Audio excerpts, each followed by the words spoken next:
Hey everybody, welcome to the Wrestling Inc. podcast. Once again, I'm Glenn Rubenstein, joined by our Wrestling Inc.'s own Raj Giri and Matt Morgan, settling in here to his permanent Monday night co-host spot. Matt, how are you doing tonight? I'm doing good, guys. Easy to get on here like a charm. I'm getting better every week. Awesome. Well, look forward to hearing your thoughts on Raw tonight. I know Raj and I were talking about it a little before the show. I think tonight's one of those that might be a little maybe a lesser show. People might have some more mixed opinions of it, but we're going to hash it out and go through it beat by beat. But before we dive into things, I want to let everyone know that this episode of the Wrestling Inc. podcast is brought to you by our friends at HostPapa. Their powerful web hosting solutions and cloud-based productivity tools are perfect for small business owners, digital entrepreneurs, and freelancers. Go to hostpapa.com/wrestling. Use our exclusive promo code WRESTLING to save 15% off their popular shared web hosting packages. That's hostpapa.com/wrestling. So let's start with the big picture thoughts. Raj, to you, what do you just think of the show, sort of overall? I know I liked your quote before about what this felt like tonight. So hit us off with the thesis. Yeah, well, I thought it felt like a holiday episode. I know they're up against the Olympics and they're not expecting to do too well tonight, but it felt like a 4th of July or Christmas episode where they just kind of have a completely missable show. I mean, it's kind of a throwaway show. If you miss tonight, you don't have to rewatch it to catch up on anything. So I just thought it was a lot of filler. It wasn't necessarily bad. It wouldn't have been bad if it was 2 hours, but when you have 3 hours of filler, it felt really long. Yeah, Matt. Absolutely the drizzling you-know-what. This was a waste of 3 hours for me. This was brutal. If I had three thumbs, I'd give you 3 thumbs down. This show it sucked. I'm not gonna sit here and try to babyface any part of this show. This was horrible. And to your point, Raj, it felt like a throwaway show, a holiday show where they just kind of throw some crap out there just to fill content for 3 hours. I remember back when they would take that as a challenge when the Olympics were on or something like that was going down, even the Super Bowl or something like that. And they try to put out something really, really good and draw in a really good number because there's more eyeballs on the TV tonight, more people clicking through the channels. This was an opportunity, in my opinion, to get more eyes on their set, on their show, and they could not have failed any worse. Yeah, especially this close to SummerSlam, Don't just throw everything out the last week, just don't have a throwaway show leading to your second biggest pay-per-view of the year or third biggest. It was just hard to watch.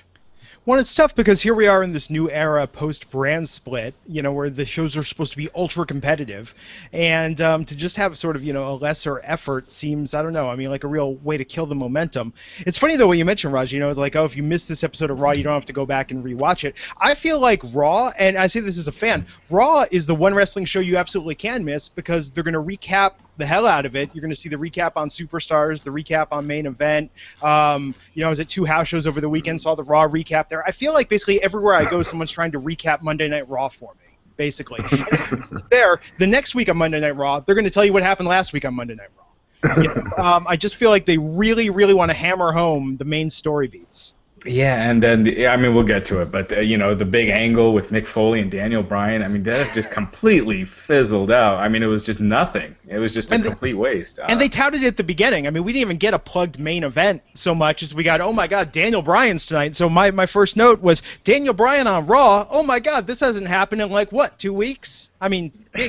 Big get. Yeah, if you're gonna sacrifice the integrity of the brand split, to do it for something like that where nothing comes out of it, it's just man, we're 3 weeks in the brand split. In 2 weeks they've already had talent from the other show appearing, on television. So it's weak stuff. Yeah, I'm getting the vibe that the integrity of the split is not really a key concern going forward. I think they're treating this very loose, This is like in the Bay Area, it's it's like back when they didn't have interleague play, in the MLB. It's like in the Bay Area, the Giants would always play the A's, enough that there was nothing special about that. You could see that all the time, even though it was supposed to be separated. So with this, I feel like we're going to keep seeing these crossovers, and cross promotions. Yeah, hopefully with SummerSlam coming, they'll try at least for a little while to do a complete split, but Yeah, you know, maybe we'll just finally get that, especially with separate pay-per-views, right? yeah. So we had that announcement to top off the show. Enzo and Cass come out, really set up that, okay, they're feuding now with Jericho and Kevin Owens. We had Enzo versus Jericho, John Bon Jericho, as Enzo so brilliantly dubbed him there. And I mean, let's just sort of go thoughts, Matt, to you first. Thoughts on both that feud, the segment, and the match as a whole. I still think that with what Enzo and Kaz can do and what's being done with them right now, they're not hitting it, in my opinion. In my opinion, they're losing a little bit of steam each week. Again, too much time is not good. I mean, it feels like I'm wanting him to tell a funny joke. I'm rooting him on. I'm wanting him to not mess up or not knock it out of the park like he always usually does on the mic. So I don't know. That in of itself, that's how it started. I like the way the show started. It was different finally. It wasn't, the same old crap with the McMahons coming out or Hunter or whomever. It was somebody new. It was a new era talent. That was cool. That says a lot about the company's belief in that talent. So that was cool. Also, obviously, anything with Kevin Owens is in it, I absolutely am a fan of and I love. I thought the back and forth stuff was okay. The match, again, was typical WWE stuff where we're not getting clean finishes. The other part about it was at the very end. I don't know if you guys heard this. Go back and watch this on your DVR, fans. At the very end, when Kevin Owens and then Jericho are walking up the ramp together, you'll hear Kevin Owens hugging him, yelling, "I did all the work, Jericho. You did some." It was hilarious. I missed that.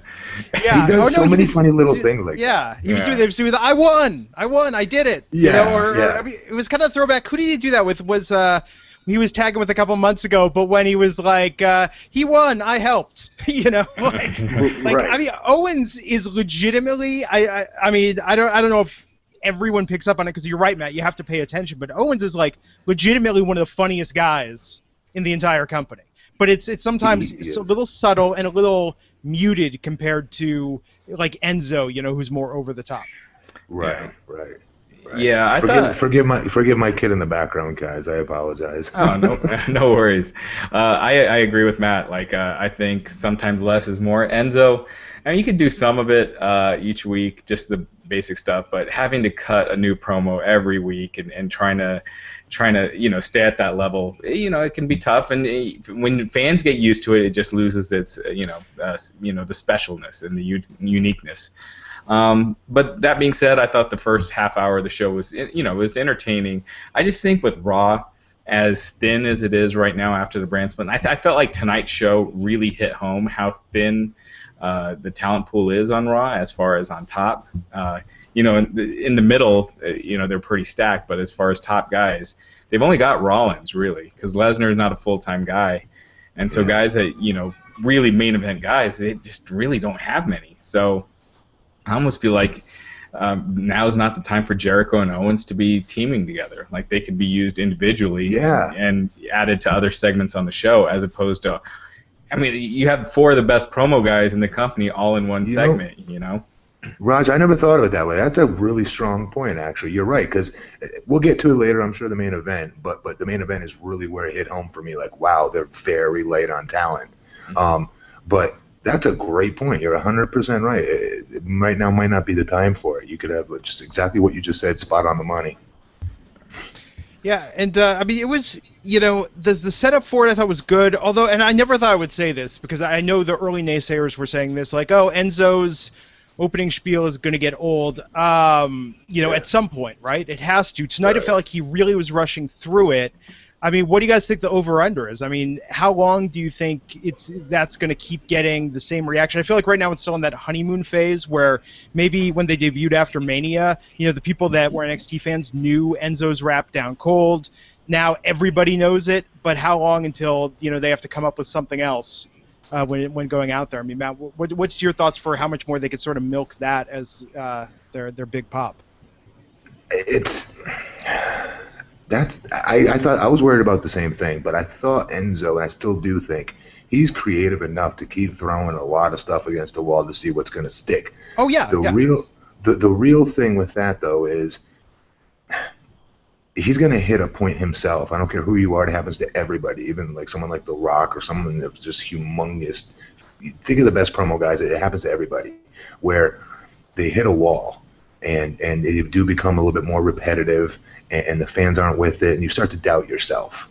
He's someone as confident as him, and so I'm just hoping that I hope we're not there yet, because some of his stuff is still falling super flat. I don't know. I don't know what to make of it yet. You know what I mean? I know I hate to crap on him so early still, but it's decrescendoing for me. Raj? I still think he's one of the highlights of the show. For sure. And I think he gets exposed when he's put in these long matches. I think Enzo does.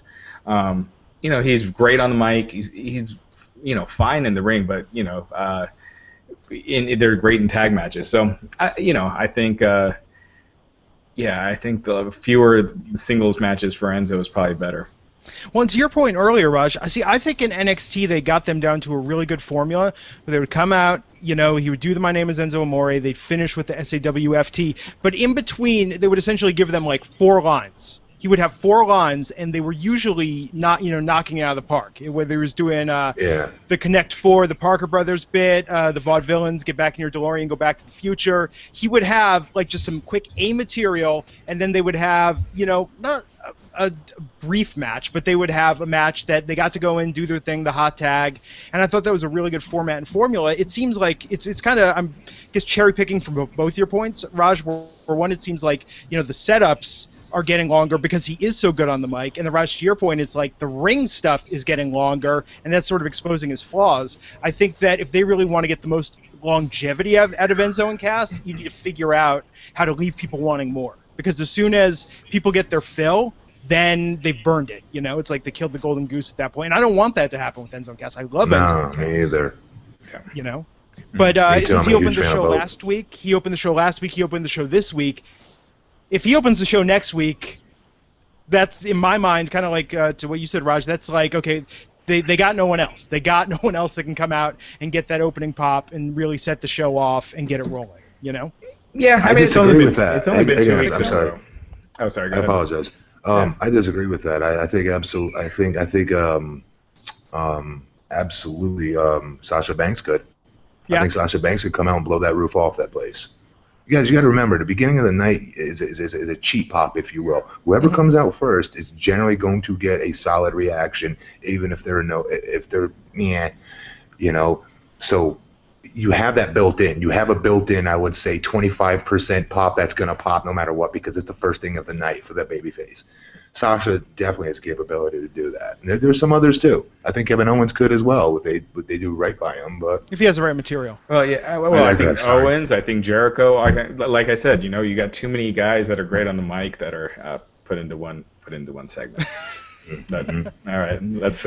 Yeah, that's segment 1, and believe me, if it felt like we talked about it for a while, it was the first 35 minutes of the show, believe it or not, tonight. So the winner by disqualification in that match was Chris Jericho, and I would say if you're going to watch a match from tonight, though, Owens alone, in commenting during the match, his little side comments were really, really good. So after that, we went a nice backstage segment with Mick and Sasha Banks, setting up the match later in the night. Come back out. We had the Braun Strowman squash match this week. Now, Raj, I believe you ran a report on Wrestling Inc. about this. What happened in the live crowd? I heard that Cena and Styles came out just in Anaheim. Yeah, so that was a dark segment. I wonder, I'm guessing they probably didn't do the dark match after the show, but yeah, they had a segment where AJ Styles came out, said he was just there, because he was advertised, before the brand extension, and that he's there to beat Cena up, and Cena came out, gave him an AA, and that was pretty much it. So it was just a quick segment to get them out there, deliver on advertising them, I guess, and get them their pay for the night and get out of there. Well, and probably the last chance to do something like that, because correct me if I'm wrong, Raj, but isn't this the end of touring together now with this overseas trip that's coming up? Then when they come back, it's going to be separate? I think next week as well. So next week is the last touring week. Well, I think Cena's still advertised for a couple of Raws after SummerSlam. So, yeah. Yeah, so if you're going to a house show, now's the time to get the stacked roster. I went to 2 this past weekend, and it was an amazing pool of talent that they just got to cherry pick from. So after that first segment, commercial break, the dark segment happened. We came back. We got Braun Strowman versus Jarrell Nelson. What did you guys think this week compared to the first 2 Braun? I don't want to say squash matches. Let's just call them the Braun displays of strength, essentially, the displays of dominance. What did you think about this week over the last 2, Matt? Did you notice his finish? He's still using my finish. No, I'm joking. We don't need to spend much time on this. This call spade a spade. He looked dominating. He did exactly what he was supposed to go out there and look like and act like. I don't understand what the hell he's doing with his tongue thing. That draw. Remember I was telling you guys last week, Vince used to tell me when bigger guys do things, even the slightest little subtlety, it sticks out like a sore thumb. That's an example of something sticking out like a sore thumb and being awkward. When you have a big, apey-looking guy like that, in a complimentary way, of course, sticking his tongue out like that and making these weird faces, it takes me out of the moment. I could be overanalyzing it, but that's what we're here to do on this show. That definitely takes me out of the moment a little bit. It's not an intimidating face. It's not a mean-looking face. It's not a monster face. I don't know what the hell kind of face it was. I don't know if he wanted to French kiss his opponent. I don't know what the hell that was supposed to mean. But it was weird, and that's what I was talking about last week. Interesting hook. But what's still distracting to me is that roaring in his entrance music. I just feel like that just kills all his, any kind of intimidating presence that he had. Can you imagine if Andre the Giant came out to roars and growling? Hey, Samoa Joe has that weird Godzilla roar that kind of sounds like a toilet flushing at the beginning of his theme song. It's very Giant Gonzalez-esque. You know what I mean? Yeah, it's so hokey. Yeah. Yeah, it just makes it hard to take him seriously. Yeah. So it was what it was. Raj, any thoughts on how they minorly tweaked it and switched it up this week? Again, that's crazy that this guy got his own entrance. Like he got his entrance music and everything. The guy that got squashed. But no, I wish they'd be a little more creative with some of this as opposed to kind of doing the same angle. But it was fine. I mean, they're doing what they want to do is get him over as a monster. I just don't know if the fans are gonna buy him in that role. Like once you there's some guys it works with, some guys it doesn't. I just don't see it with him, but I could be wrong. He's big. He is big. But so was Kurgan and so many other guys in the past that they give the win streak or what was that guy's name? Even Khali, all these guys that they gave the dominating win streak gimmick and they just didn't connect with the audiences. So Yeah, he's no Goldberg, that's for sure. But on the other hand, I mean, this is a guy that spent the better part of the last few years having to wear a sheep mask on TV. So I think his career is clearly on an upswing. Yeah, we'll see. Okay, so we went from that to a backstage segment. Sean Puff Daddy Combs was in the back, congratulated Foley on the new gig as GM. 2/3 of the New Day came and did a little thing with him. It was kind of weird. Now, was he advertised, or did I read incorrectly? That I thought kind of touted as the guest host of this episode, but he only did that one segment, right? No, I think they just said special guest. Okay. So, which is good, I think. This was the only segment he was in, right? Yeah. It's just weird to advertise a celebrity and use him for a 2-minute, throwaway segment. But at the same time, if he would have went out in the crowd, you heard the boos that he got, just when they panned to him backstage. So, it was just kind of a completely nothing segment. Well, I think we can all agree he's no Jeremy Piven as far as guest hosts go. So Yeah, it's been a while since they've had a good guest host on there. It seems like, I mean, maybe 1 for every 10 is actually kind of. I mean, Not even. Yeah, I mean, Dr. Phil actually advanced some storylines in his backstage segments. But you know what I mean?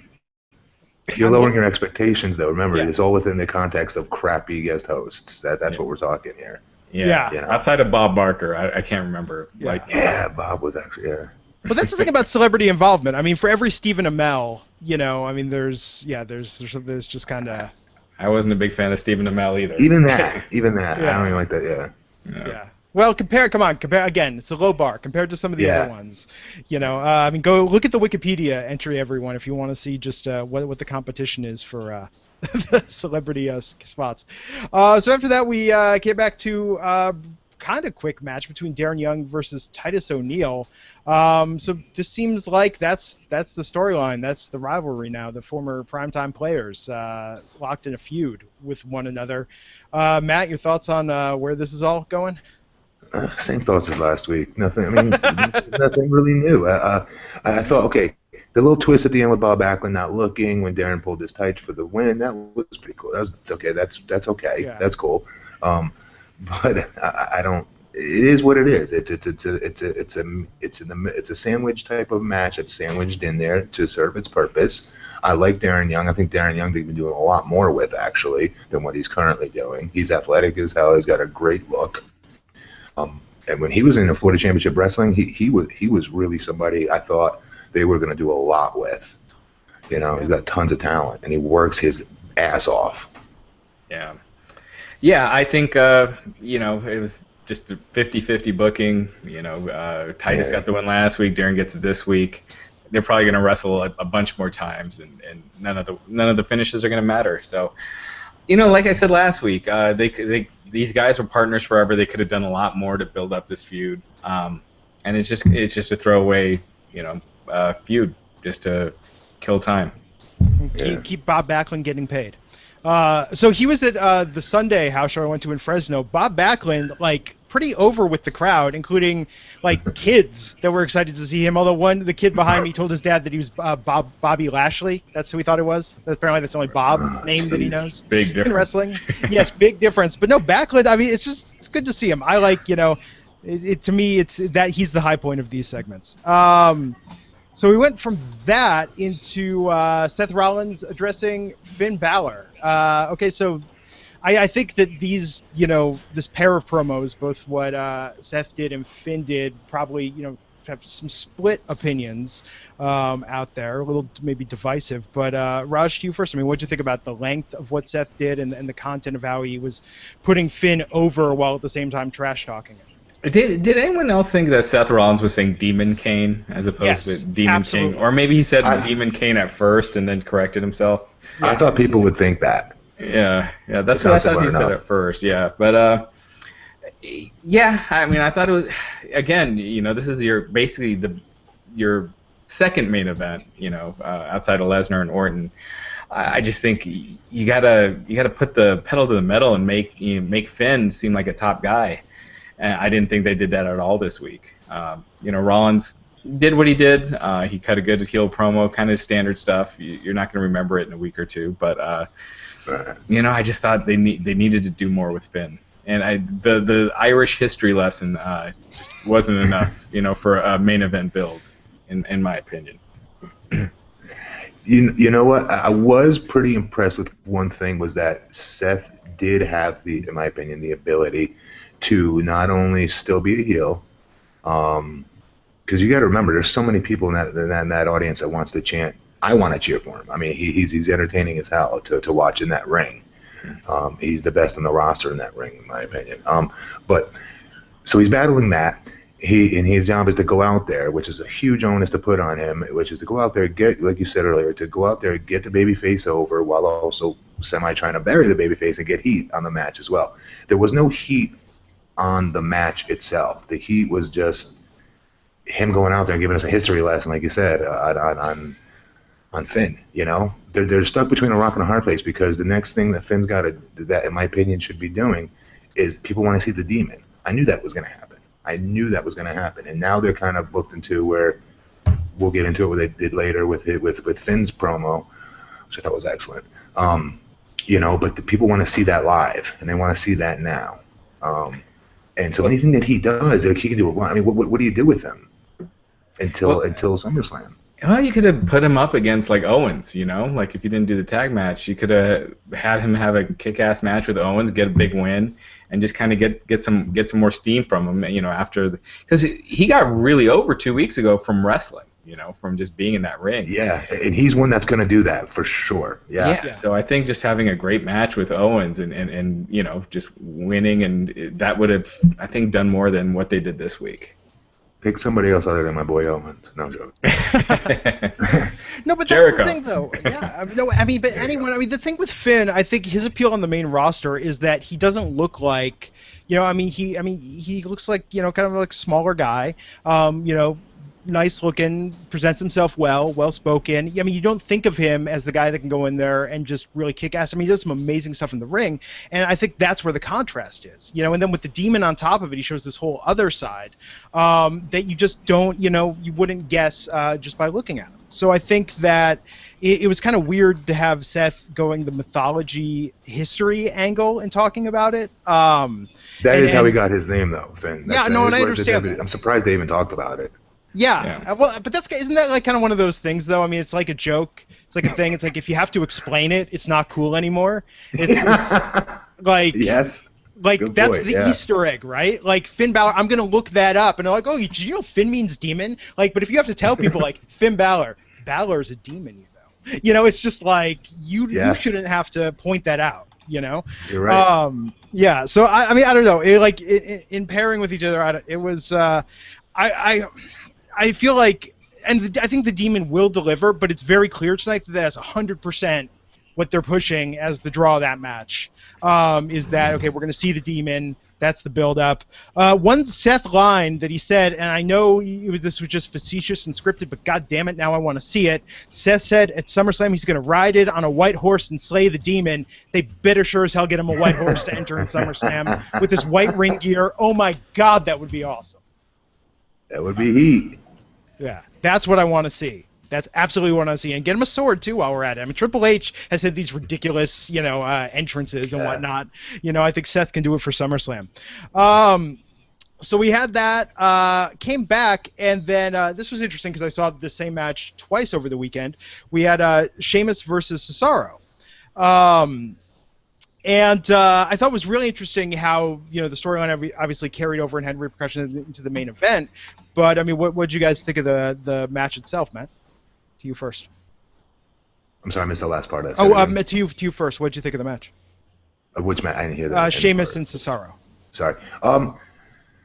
Good. But let me tell you, you want to, if any of your friends out there that like to say that wrestling is hokey or it's fake and it's, show them a Sheamus match.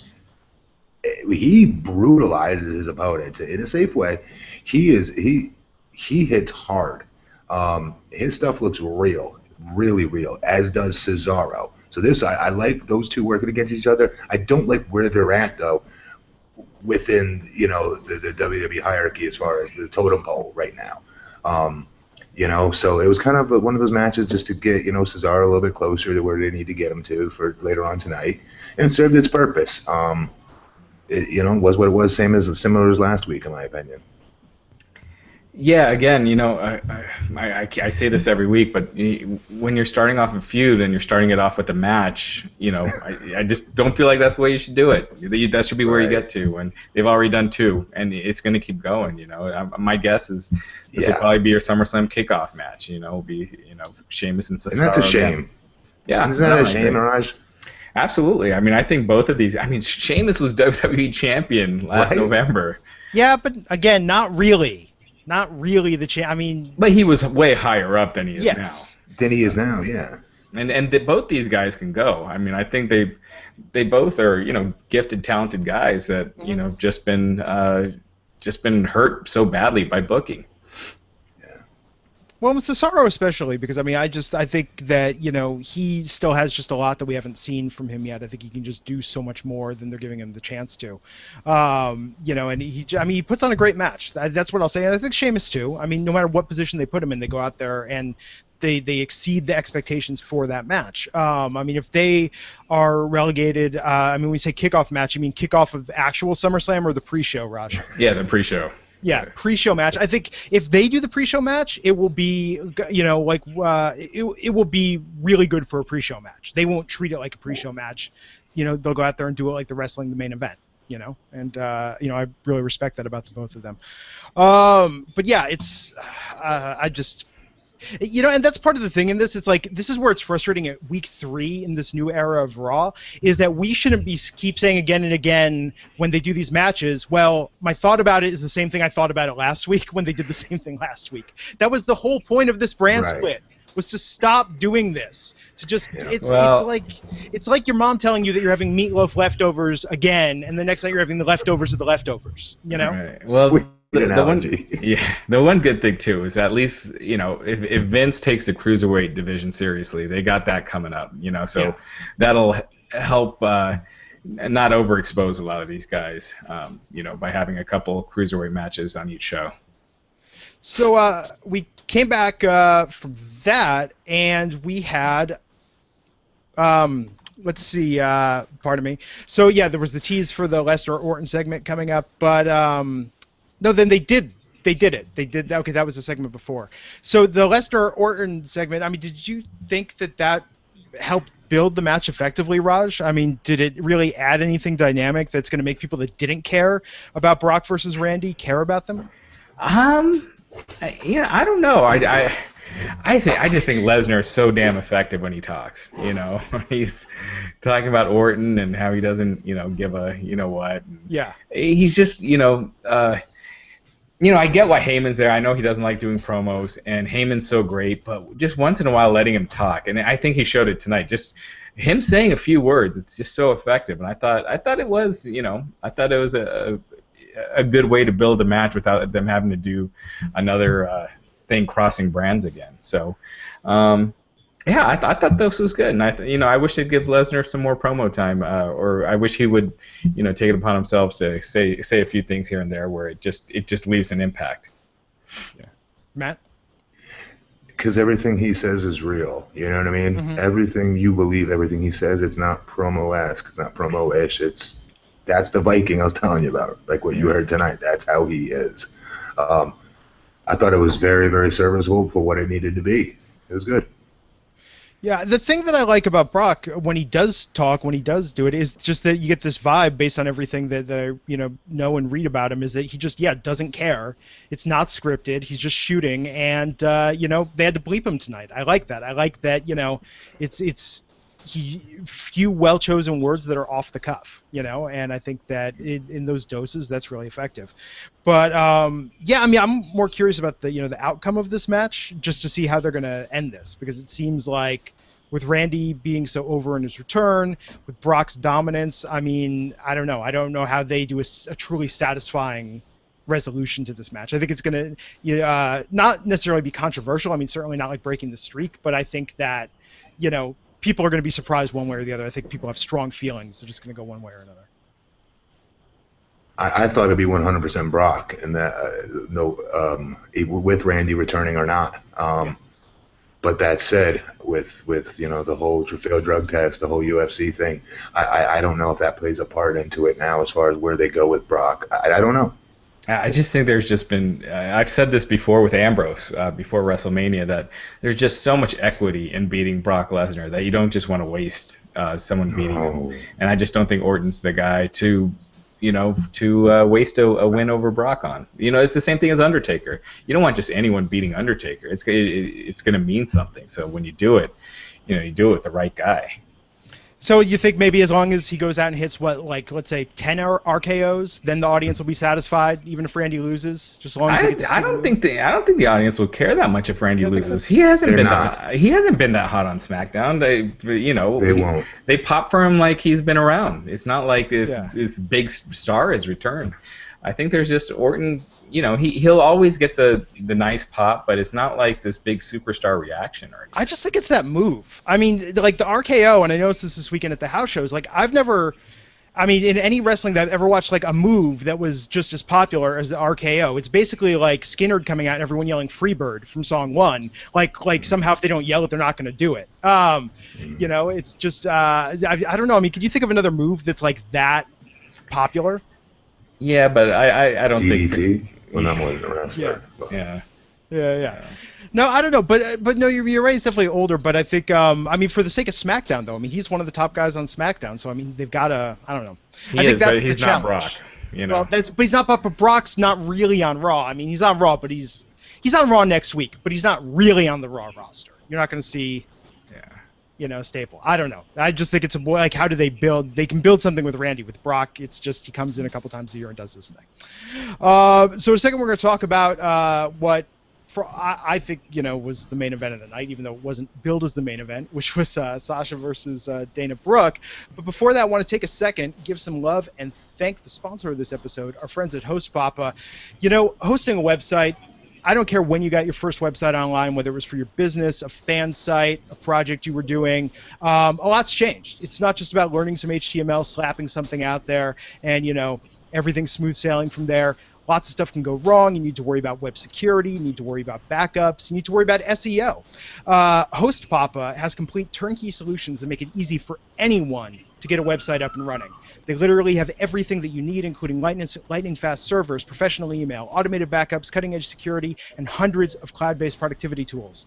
No limit to how awesome your site can be. They've got a drag-and-drop web builder. They also have a really simple one-click WordPress installer. And should anything go wrong, they have the best customer service that's available 24/7, 365 in 4 languages. And if you get stuck, if you screw something up, they'll even give you a free dedicated 30-minute one-on-one training session with one of their experts. It's like having your own IT guy. No other web host does that. Host Papa has your back, and shared hosting accounts start as low as $3.95 per month. They'll even throw in a domain name for free. And it's no risk, everyone, because Host Papa has an unconditional 30-day money-back guarantee. Here's what we want you to do. Even if you have a site hosted elsewhere, they'll help you migrate it over for free. Visit hostpapa.com/wrestling to check out what they've got to offer. And because they're fans of this podcast, they're offering our listeners an exclusive 15% off new shared hosting accounts. Just enter our code WRESTLING at checkout for a 15% discount. That's hostpapa.com/wrestling. Use the code WRESTLING to save 15% off powerful, reliable, and secure web hosting for small business owners and really for everyone who needs a website. hostpapa.com/wrestling. Thanks to them for sponsoring the show. So next up on Raw, we had Sasha Banks versus Dana Brooke with the stipulation that if Sasha beats Dana, Dana will not be at ringside to interfere with their match with Charlotte. I mean, what did you think of this to sort of extend that feud and I guess add this stipulation for what's coming up at SummerSlam, Raj? I thought it made Sasha look stupid that she'd want a handicap match and face 2 people as opposed to 1, especially when they beat her clean, a few weeks ago on SmackDown. And I mean, the whole thing should just be if you win, Dana's out, but adding this whole handicap thing, I thought it made Sasha look dumb to suggest it. I thought it made Foley look, weak to go with it. But yeah, other than that, the match itself, Dana Brooke, has work to do. But it wasn't that long, so it was what it was. What's crazy is Dana, before she got injured at NXT, down in NXT, I believe before her first injury, was really making strides in the ring. Like, she was improving like light years. Each week she was going out there. She was really feeling herself as a heel out there. And I don't know. Maybe it's because of, they're throwing maybe too much at her too soon. I don't know. But she's a lot more talented than what we're seeing on that show, that's for sure. And that's the writers, I don't mean just to bag on them for no reason, but there's definitely a difference there. Definitely a drop-off between what she's doing there and what she was doing in NXT before her injury. Maybe it's the injury. Maybe she's still hurt. I don't know. But this match, it's exactly what you said, Raj. Their goal is to try to build the baby face, obviously, as I'll take on all comers because I'm a fighting champion. come on, come on, that crap, that Marty Jannetty crap. But at the end of the day, it's 2016. You look like a dumbass trying to do that versus being, smart. And you called it. That's exactly the way it came across to me. But it is what it is. It was just another match to get us to where we got to get to, and it will be a good match at SummerSlam. I just wanted to fast forward and get it there already. Yeah. So speaking of fast forwarding, I did jump ahead. We did before that had the Dudley Boys versus Neville and his mystery partner, who turned out to be Sin Cara. I dug Sin Cara's new outfit, and actually, I'm a fan of pairing Neville with the Luchador. I think that's actually kind of interesting. Raj, what do you think of that pairing? I think if you're going to do a surprise mystery partner, it shouldn't be Sin Cara. you know? But he had that badass Snake Eyes BDSM gear. I mean, come on. Yeah, man. but he like doesn't. Yeah, just say it's against Neville and Sin Cara. Don't. So I thought, because when you say mystery partner, I mean, everyone's mind starts racing, right? You start. Yeah, to follow up on the earlier joke, that's like leftovers of meatloaf. Guys, we're having for dinner tonight. Surprise, you're having meatloaf again. Right, or you're having Starburst. It's like give something good. I like Sin Cara. I mean, the outfit was cool, but again, just announce that they're facing Neville and Sin Cara. You don't need to do the mystery angle bit. I thought we were going to get a return. Because you're right about that. When you say mystery, it's like, give me something. Have Puff Daddy come out there and you're tag. Setting it up. You're setting it up to let people down. That should be the WWE, like their corporate crest, setting people up to let them down since was it 1950 whatever? Since Savio Vega. Yeah, exactly. You know what? It's a double-edged sword. We say we want new talents to get new opportunities. It just wasn't the talent that I notice a lot of the fans would like to have seen in that position is all. Cool outfit. Sin Cara is very, very good in the ring, good at what he does, very serviceable.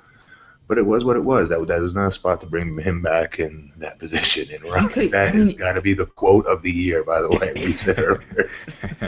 But you could even throw Jinder Mahal in there since he just came back last week. Oh, yeah. Yeah, I thought it would be him. He's already losing on Superstars. He lost on Superstars. I don't think they brought Jinder Mahal back for a title run, Raj. Yeah, but do you have him lose on Superstars 1 week in? I think they wanted to set a tone for his career this time and said, we're just going to kick it off with where you're going to be. We could put Heath Slater, anyone, would have gotten more of a pop. Heath Slater is still technically, unsigned. So, anyway. Yeah, it was what it was. And then we had probably a segment perhaps better skipped. What was with the weird, PowerPoint presentation on Lana and Rusev's wedding? I mean, I understand they wanted to do something with that, but I felt like that segment just went on forever. I was just waiting for Roman to come out there with that. To me, that just seemed sort of like a tone-deaf thing to devote a critical portion of the show to, where it's like, because that was at about, the hour and a half mark? That was at the mark where it's like, okay, maybe I'll see what's on the Olympics tonight. Maybe I'll flip channels. Like, that seemed like a bad idea to put that there and have it go on for so long. And I thought the fans were loud during this. They weren't quiet like I thought they were for most of the show. I thought Roman seemed the most comfortable he's been on the mic in a long time. Like he seems like he's got less pressure on him. And so I thought you knew where it was headed. A cake has never made it out of a wrestling segment without being smashed. Actually, in this segment, 2 cakes did make it out, so I was a little shocked by that. But I thought it was it was to build that match, and it was fine for what it was a little long, but I thought Lana. I think Rusev is so good on the mic that. If they ever turn him babyface and have him just drop the whole anti-American gimmick, I think he could do great. He's witty. He's witty on his feet, and when the crowd was chanting boring, and he's like, what did he say? Like, no, I'm not giving you more or something. He played it off well. So I think Reigns and Rusev is one of the more entertaining feuds that they have going right now. Matt, your thoughts? Guys, let's call a spade. Lana's sitting there in the ring with a wedding dress with the front of it halfway hiked up. Okay, so of course everyone in the arena is paying close attention and popping and marking out for it. All right, they have pulses. That said, it went on way too long, and I agree with what you're saying though as far as Rusev. Rusev is very good on the mic. The problem is that they made him a face to make him into a comedy act before you know it, because they do not know how to take a big guy seriously as a babyface without making him into some ridiculous joke of a characterization of himself. Right. And again, he took all the good points, Raj. What the hell? Reigns, by far and away the most comfortable he looked on the mic. That's something that I definitely took out of this show for sure. He by far was the most comfortable on the microphone tonight. I don't know if it's because of his place on the card or what, but he definitely was very, very, very much so feeling himself out there. It was very good. Yeah, I think he had more of an edge tonight. I mean, so if he's the face in this equation, he was getting. But not forced. In the past, he's been forced. He would force that cool guy, I'm tough guy, I'm witty, I'm funny, trying to smash it all in one, right? And that's when he would fail. Okay, his sucker, whatever the hell it was, promo he did back in the day, that he's notorious for now. His comedy crap, he'd get too cute, he'd be too tough, he'd try too hard. Tonight he was just letting it. You could see he was just letting it fly, and it looked really good. He looked really, really good. Yeah. Yeah, I still think it's a broken record at this point, but I think they'd be well served to turn him heel. But they're sticking with it, so at least Roman seems more comfortable here.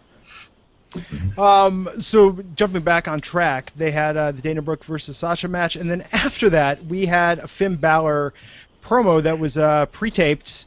I thought it started out really cool, and then after like the first two sentences took a weird turn where I felt like I was watching an Epcot video about Irish mythology, complete with illustrations and the meanings of Irish words and names. I thought it was an interesting angle for kind of to pair with what we were saying earlier about the Seth promo. Like, there's so much they could do with Finn, and those early NXT promos were so cool in building up Finn and the Demon, talking about the inner dark side that everyone has. And in this case, we got, at the end it was so cheesy. I expected Hornswoggle to come out and recreate the Stonehenge sequence from Spinal Tap, because it just seemed like really a hokey way to go with all this mythology stuff. I mean, mythology's cool, but it's not. I don't know. Like, Finn Balor's a little more badass than that, in my opinion. Guys, did I miss something? How did that end? How did that? I just ended more and more with the mythology. Oh no, actually the very end was cool, where they had the little quick cuts of the Demon makeup, but it just kept going on and on with the stories. Okay. And they said the Demon is coming next week, right? I mean, so I didn't see next week that it was, but I saw the Demon is coming. I don't know. I think next week, so before SummerSlam. Well, that would be true WWE fashion, to completely just why even give people a reason to tune in at that point? Let's just show it to them on Raw. Yeah. I don't know. This segment didn't work for me. I thought it was cheesy. I just thought, again, it just felt like a weird, like a scary lesson. And do you remember, guys? Do you remember? Maybe I'm dating myself here, Matt. You're around my age. Remember Time Life Mysteries of the Unknown and those Time Life books that would kind of try and freak you out, talking about the paranormal and like mysteries and legends? They would advertise them on TV all the time, but it was the exact same tone as this, like to try and freak you out and order a book. It seemed like they were going like Game of Thrones on this, and it just didn't make. I just felt like it didn't take Balor to another step up. As we're heading into SummerSlam, the biggest match of his life. Yeah. And it just didn't make him seem more like a main eventer. And like I was saying earlier, I think him doing a match with someone good, like even a Sami Zayn, even though it's babyface versus babyface, it would have been a cool match to do. Go back, watch that NXT promo with the White Room one where they did the blur fade, the crossfade to the Demon and the thing like that. Yeah. That was badass. That is one of the best video packages that I've seen, period. Not just in wrestling, just period, to build up somebody and kind of show me what was coming. Like, that could, if that had been any TV show, I would have been like, whoa, I would have rewound and watched it again. Like, to have that and contrast that with tonight is just a really clear indicator of how NXT knows what they're doing. By comparison, maybe because they're, it's not by committee or they have more freedom. Right. But I don't know, man. Like, I love Finn, but yeah, like I really want better for him than this. That's, I guess, my final thought on that. But then we did get what I thought was a delightful pre-recorded segment of Gallows and Anderson in lab coats talking, what was it, with ring postitis, talking about, the crotch shot with Big E. And they were keeping that alive, by the way. Big E did not wrestle with New Day over the weekend, but he did come out to provide a distraction at the end of the match, both nights at the house shows. But, so Big E is injured with a groin injury.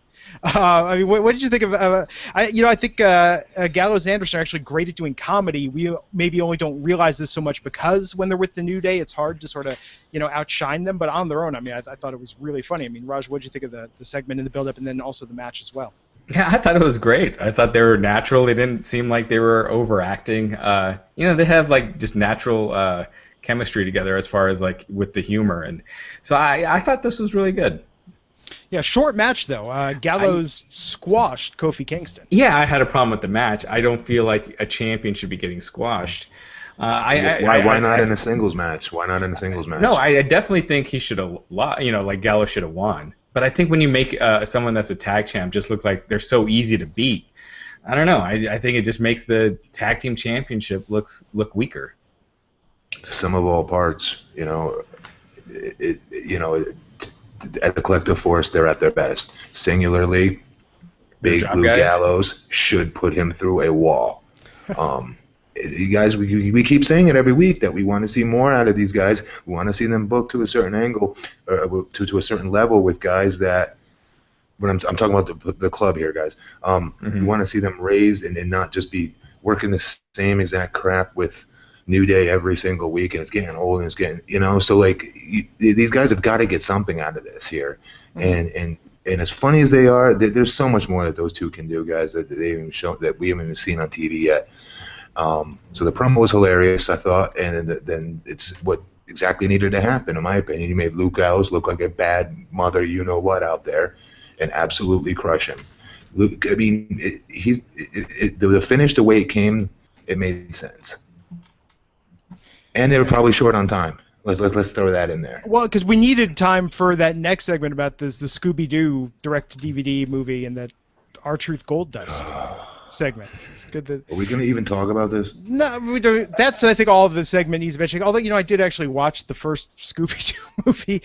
I did too. I had to review it. Yeah. I'm going to go back and read that, Raj. I want to read you. That's like, I had to do a book report on it, man. No, It's they are what they are. Wait, hang on. You seriously had to do a write-up on Scooby-Doo? Yeah, they're like, hey, we're going to send you this copy. And if you don't review it, you're not going to get a copy of the Marine 5. So to stay on the good side of WWE Studios, man, you got to, pay the pauper. I know. Hey, I tell you, this job isn't as easy as it looks. I watched it on a Friday night, Matt, the first one. And the reason why is I play this game with my wife. When I ask her what she wants to watch and she keeps saying, I don't know, I just put on something that could potentially annoy her or be really dumb just to put something on. And we both turned out thinking that it was enjoyable for what it was. It's dumb, but it's good. Glenn, there's things you should be saying on the air, and there's things you should not be admitting on the air. Right. This falls under that category. Hey, come on, guys. You got to appreciate. If you can't appreciate the bad, you can't appreciate the good. I'll just leave you with that thought. But first, speaking of Gold Dust, DDP Yoga. Want to remind everyone. Check out DDP Yoga, specifically their awesome Max Pack, used by the likes of Chris Jericho, AJ Styles, John Cena, Goldust, and tons of other WWE stars who've been getting in shape and love using DDP Yoga. You can get a special offer with 3 months of the app for free at ddpyoga.com/wrestlinginc. Also, The Resurrection of Jake the Snake, now available on iTunes, Google Play, PlayStation, Amazon, and Vudu. So make sure to check that out and tweet DDP Yoga. Let them know that we sent you. You can also see the film on DVD, Blu-ray, and Netflix. One of the best documentaries in years. Must see The Resurrection of Jake the Snake, DDP Yoga. Thanks for sponsoring the podcast. And also, as always, be sure to check out Trendy Butler, a fantastic clothing service that does all the work for you. You select a style profile, and Trendy Butler has a stylist hand-picked clothes that cater to your style. And even better, for only $65, you get over $150 in designer clothes. You can sign up now at trendybutler.com and use code WRESTLING10 at sign-up, and you get $10 off. Again, that's trendybutler.com, and check them out at Twitter at TrendyButler. Cool. So after all that, we came to the Daniel Bryan Mick Foley segment. A lot of build-up for it. Raj, what did you think of the segment itself? That was awful. You build this up. Again, you want to try to have some integrity with your brand extension, at least in the first couple of weeks, and to give that away for no reason. This had nothing. There are people saying like maybe they're going to draft Cesaro over to SmackDown or do a trade or something like that. They did nothing. It was to build a Rusev versus Cesaro match. That's all that came out of this. So Foley being upset with Daniel Bryan was kind of contrived. When you have Daniel Bryan out there, it should be a meaningful segment, and this was a total waste. Matt, what'd you think? Tell them how you really feel. You know what? I think they were because you have Mick out there and you're bringing Daniel Bryan out there for crying out loud. You're going to have to feel a good moment of him coming out with his yes chants and everything like that, and he's still crazy over, obviously. But they could have done a lot more, especially with you have Mick Foley out there and Daniel Bryan. There's so much more they could have done with them than that. It is what it is. This is what they came up with, and this is what they fed us this week. They could have done so much more with those two, and it's a shame, especially with Mick. Mick is, you could throw anything to Mick, and he's so good usually, And I'm not saying he wasn't tonight, but it's just what they're having him do. Just could have done so much more. Yeah, and the Cesaro match. So this is what we're watching right before we got on the air here to do this podcast. And what I said to Raj, I was like, wow, they really had a chance to maybe redeem or pick up this kind of mediocre episode of Raw. If Cesaro maybe would have won or something more interesting would have happened aside from the Sheamus interference, Roman coming out. I thought that match between Cesaro and Rusev had some nice momentum. In a short amount of time, I thought that was going pretty well. But then just sort of with the ending of it, it seemed like why have that as your main event, as the last thing in Raw, the thing where you have a chance to get people talking, to hit them with something that they're not going to see coming, so that way they're going to want to tune back in next week to see what happens next. It just seemed kind of like an afterthought. I don't know. Maybe I'm wrong. Matt, what did you think of that way to end this is where they should have had Finn and Seth Rollins with their build-up. They should be closing the show with whatever that build-up is going into SummerSlam, with a hell of a lot better than what they did earlier tonight with just Seth by himself out there. And the Balor pre-tapes, some type of match, whatever have you, but that angle should have, I thought, capped off the show more than this match should have. But the match, for me, it was good. They're both very, very talented, but honestly, I did not start getting really emotionally invested into it until the very end with the first false finish with Rusev super kicking his head off with when Sheamus came out to look like he was going to screw him, and he hit him a super kick and pinned him when he kicked out. When Cesaro kicked out there, I thought that was a very believable false finish, and that was the first time that I was actually fully invested in that match, other than wanting to see Cesaro do some sort of feat of strength. I thought we were going to get that more so than him just picking him up on his shoulders. I was hoping to see like a 5-minute stall suplex or something, something crazy like that. But I don't think this was the match to end the show, and that's on neither of those two guys, by the way. Raj? Yeah, I just thought, back to my point earlier, we discussed it, but it just really pointed out how thin they are at the top when this was the match that they had to close the show out with. So, I thought the crowd was kind of dead. When it's a 3-hour show, you don't need to go 12 minutes, past the 3-hour mark. Mm-hmm. You have plenty of time to get everything in. And that's I just thought it just dragged, when you realize this is your main event, it's just like, this was really a nothing show. Yeah.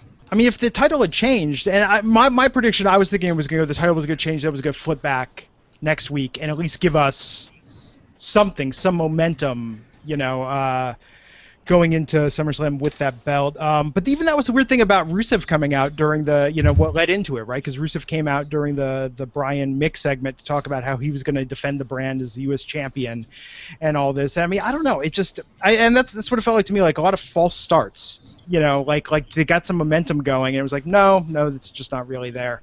I mean, by far, I think this is the weakest of the three that we've seen so far, and probably the weakest of the five, if I'm even to count SmackDown and just say, like, the programming they've put on since the brand split. I think this was the weakest, of those five episodes. Definitely. There's no question. Yeah. So, I mean, we'll see what happens next week with it. But, yeah, SummerSlam's coming up. Be here before we know it. Was it 2 weeks from this past weekend or 2 weeks from this upcoming weekend? What's the date on it again? What, SummerSlam? Yeah. It's a week from Sunday. Week from Sunday. Okay, so we got one more Raw coming up before this, and the go home should be. I mean, come on, let's get people stoked about this. Let's get people jazzed. Not another mythology lesson. So perhaps maybe overshadowing it, perhaps more interesting what happened this week. Raj, you want to tell everyone about the latest on the back and forth after Conor McGregor made the comments that he made? Yeah, Matt, what did you think about that? Conor McGregor ripping on wrestlers, obviously trolling, it's what he does, and just getting a crazy response. Like, everybody was responding. Ric Flair and Roman Reigns and Jericho. I mean, he really struck a nerve with his comment. Yeah, I could see it, but there's both ways. We both say, okay, on one side you can sit there and say, okay, he's a genius for trying to draw his, get his name out there and to just light everybody up as far as he's being a true heel. He's working everybody. And there's a part of me that watches him and goes, he really believes his own BS. He really thinks he is Johnny Tough Guy. And I'm not saying every wrestler in the world would beat him up, but I'm saying pretty much I have my money on more wrestlers beating his ass than not. This kid my 2-year-old is taller than him. This kid would have this. And let me be clear. I was a fan of his before this a little bit.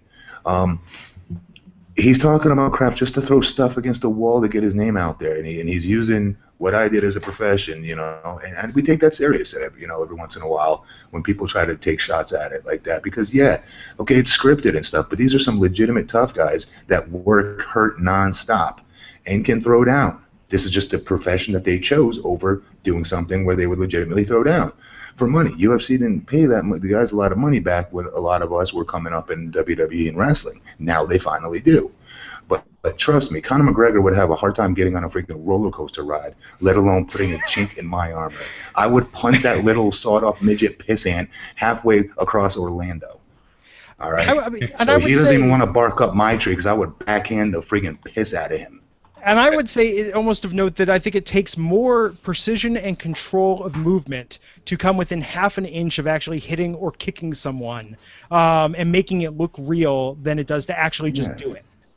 So for people wondering what Conor said, he said that on the UFC 200 conference call, he called WWE stars messed up wussies, but with a P, and then on Twitter on Sunday he said, I didn't mean no disrespect to the WWE fans. What I meant to say was that I'd slap the head off of your entire roster and twice on Sundays.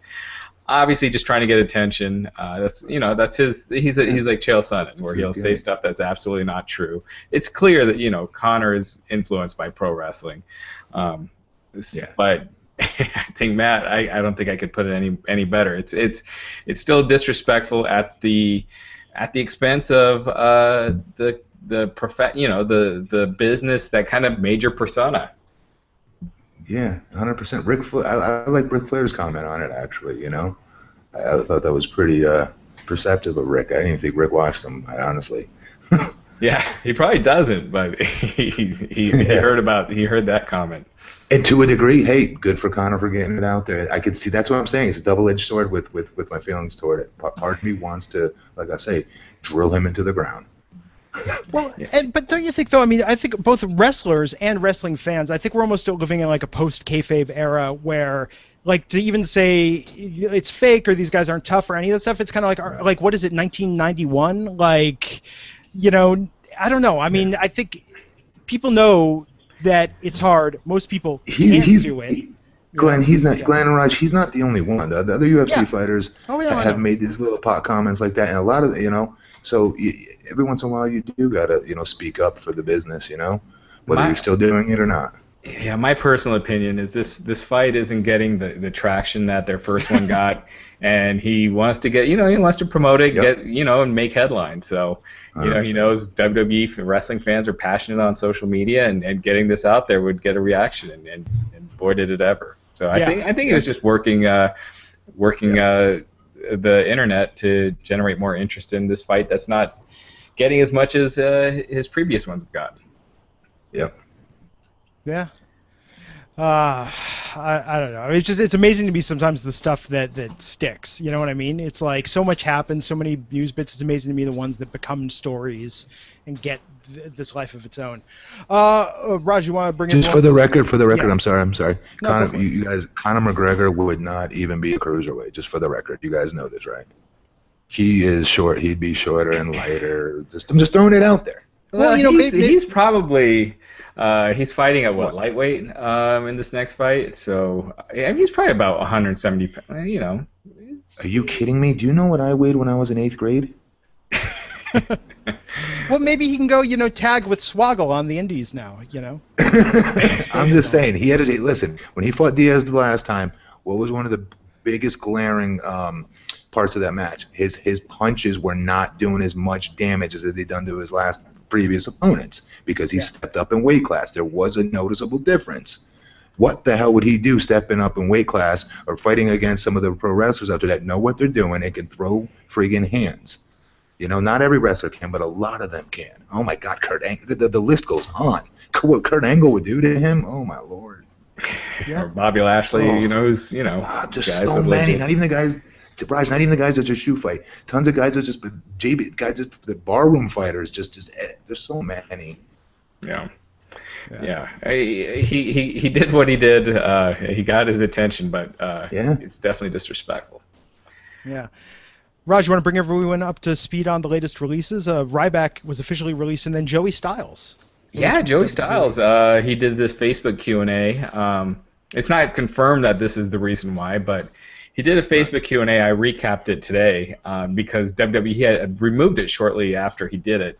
He'd done a couple tweets since that, and then he was gone. And so, it turns out he was released. His profile was moved to the alumni section today on WWE.com. The stuff he said in that Facebook Q&A, it was like, he was asked why Vince pushes Roman Reigns, and he said, well, Vince is, more right than wrong, but women love Roman Reigns, and moms love Reigns, and they bring their kids to the shows. He said a couple things here and there, like how he thinks the word belt is appropriate, which, he's dead on. He's saying a title is not a physical object, so when you're hitting someone in the ring with a belt, you say a belt, not a title. So there were like 4 or 5 things he said during that Q&A where he's like, oh, I'll probably get fired. This one will get me fired. And then he gets fired. Yeah, if you're publicly ever... it's one thing in private, but if you're publicly ever making that statement, yes, you were probably right. It's just so petty, you hear some, back to the UFC, you hear what Mark Hunt is saying about the company, or, after the Brock Lesnar drug test failure, or, some of these guys who will just rip the company to shreds, and nothing happens to them. But WWE, man, they got, they don't have a thick skin when it comes to this stuff. That's a great point. That's actually a very good point, yeah. Yeah, and with the Ryback thing, so didn't Ryback preempt his release by wishing the WWE success in their future endeavors? Yeah, that was awesome. Yes, he did. I gotta say, Ryback on Twitter can be pretty entertaining. This thing with Ryback, actually, I actually really like Ryback. Now, I think this is putting him over more than, everything the WWE ever did. Unfortunately, now he's just, got to carve his own path and make his own way. But, I think the way his points he's made in this, the way he's handled it all, I think, I have a lot of respect for the guy. Yeah, Matt, what did you think about Joey Styles? I thought total class act, it's genius. There's so many different words to throw out there when describing him. A hard-ass worker. The guy, probably the type of guy that's going to get there early, leave late. He bleeds pro wrestling. loves this business, and it's just another example of WWE yet again treating somebody a la like Jim Ross or people of that kin that we all look at with such respect and revere, and they just treat them at times like dirt, you know. And I don't get the logic in that, the message that's being sent by doing things like that. These people love the business. They're known for loving the business, for loving your company and putting everything on hold for your company. So I don't get why they continue to keep getting, you know, pushed over, if you will, or the smack across the face kind of, you know, at the end of their tenure or their career, if you will, or their time in their stint with the company, whatever you want to call it. I just found it disrespectful a little bit. Joey deserves a lot better than that. Yeah, If that's the reason why he was fired, I should say that. Sorry. yeah, that's true. And yeah, I absolutely agree. It's just funny that, you know, fans, they love Styles so much from his ECW days that they're, you know, they're going nuts over this. But really, they haven't seen Styles, you know, in years, you know, as far as with WWE, because he, you know, he does all his stuff with .com and, you know, on the internet side. So it just shows like the kind of passion that the fans still feel for him. Yes. I mean, how many we talk about it all the time, making a connection with an audience. That's a great example of it. He hasn't been on TV in years, and he's still super over. Yeah, well, that didn't save Damian Sandow. I mean, so you know. Yeah. Right. No, and I think that's part of it too. I mean, I don't know. I think that connection with the audience is something that the company. I mean, I don't know. I feel like because I've seen that they happen. don't pay. No, say what you're going to say. They don't pay attention to it, and they don't judge it. They say they do, but they don't. It's not a parameter. Care. It's not a parameter anymore like it used to be. You see it on TV shows all the time when key talent, like, they don't renew their contract or they don't want to, you know, give them a raise. And I think so this era that we're in of media and engagement, it is about connection. It's entirely about connection. And I don't care if it's your connection to the person's Twitter feed. In addition to the work that they do, it's about the 360, not just what they do in the job, but the connection and what they do, going that extra step to build a connection with the fans. And companies take that for granted. And that's why a lot of the times you see, and that's not going to happen with Joey Styles. No one's going to be like, I'm going to stop watching the WWE because he's gone. But that being said, that, you know, people are going to follow Ryback to where he goes next. People are going to follow Sandow, you know, follow what he does next. They almost did that with Daniel Bryan. Yeah. You know, the whole push for Daniel Bryan to WrestleMania. Remember? People were leaving in drones watching that show, going into that when it was going to be Batista versus Orton, and just ignoring how over, you know what I mean? Yeah. How over Bryan was. I would even speculate in this whole concussion thing that happened with him that, you know, that they probably, you know, made it worth his while, you know, because he was talking for a long time, like, concussions or not, he was going to go and wrestle for somewhere else because that's what he wanted to do, and they knew that would threaten their business, so they had to lock him down. But for every one of those, you know, and it's not all Daniel Bryan level, far from it, but there are varying levels of people that have fan bases that just, you know, they don't get it. They don't know what to do. They just ignore it. Yeah. And let me ask you this, Matt, before we wrap up here. Where do you think Ryback should go? Because you've been kind of in the same boat where you're a big, physically imposing guy leaving WWE. I mean, just from the kind of the landscape, you know, what do you think's the smart move for him? It's so different now than it was. You know, when I left, TNA was still coming up. Yeah. But I luckily had Japan. I had New Japan. I would definitely go to Japan if I'm Ryback. I think he would get over huge there. I think he would improve there as well. I think he was improving in WWE each time I saw him in competitive matches, not squash matches, but competitive matches. He's improving his selling and lots of different things. Goes to Japan, gets super over, and I bet you they try to bring him back. You can't. Guys like that don't grow on trees. I'm sorry. You know, drug-free, jacked-up monsters like that, steroid-free, are not. They're not just, you know, growing in somebody's backyard right now, you know, right for the picking, you know. So that's, you know, you don't take that for granted. And I don't know what the hell they were doing taking him for granted to begin with. They should have re-signed his ass and done something with him. Yeah. Well, okay. No, I absolutely agree with that. And yeah, it'll be interesting to see what he has coming up next. He's doing some fitness stuff, right? He's putting out like his own line of like some workout accessories and apparel. Which I think is interesting. I think, hey, when you're that big, like, yeah, by all means, if you're known for being that big, you could probably teach the rest of us a thing or two. You know, here's the other thing I just want to say. I know we got to go. Yeah. The other thing is, he goes away and he comes back, Raj. Sometimes getting away is very good. When I was released from WWE, I was told they wanted to get me off of TV to forget that, you know, the stuttering character and whatnot, and then bring me back once I've, you know, spent some time in Japan, a year or two, and then we'll start with something new, right? Yeah. Well, I chose to go. I went to TNA because Cornette was there at the time, you know, big advocate of mine, and I went there with the goal of just going to TNA, getting over, and then my original plan was to get out of there and go right to WWE. But TNA was good to me, you know, so I ended up signing a longer-term deal with them and giving back to them. But my point is, you get away from TV, the American TV, and then you come back different. They weren't doing much with Ryback anyway, so maybe this is a blessing in disguise, you know? Mm-hmm. Yeah. Yeah, I agree. I think, I mean, look at Luke Gallows, you know, like he's great he's example. way ahead by getting out of there. I mean, he was released too, but you know, getting out of there, going to Japan, getting, you know, he wouldn't have lasted long as Festus anyway. So, more power to him. Yeah. Yeah. Cool, everyone. Well, that covers this week's Monday Night Raw and some extra news there. Thanks for tuning in. We'll be back here, Raj and myself, on Wednesday at 12 noon Eastern, 9 a.m. Pacific, to talk about SmackDown Live, the third SmackDown Live of the new era, see how that works out in comparison to this week's Monday Night Raw. In the meantime, subscribe to the podcast on iTunes. Leave us a review. Leave us a rating. Let us know what you think. You can follow all of us on Twitter. Just look to the show notes for links to our handles there. Want to thank Host Papa, DDP Yoga, and Trendy Butler for sponsoring the show. And we'll see you back here next time on the Wrestling Inc. podcast. Take care.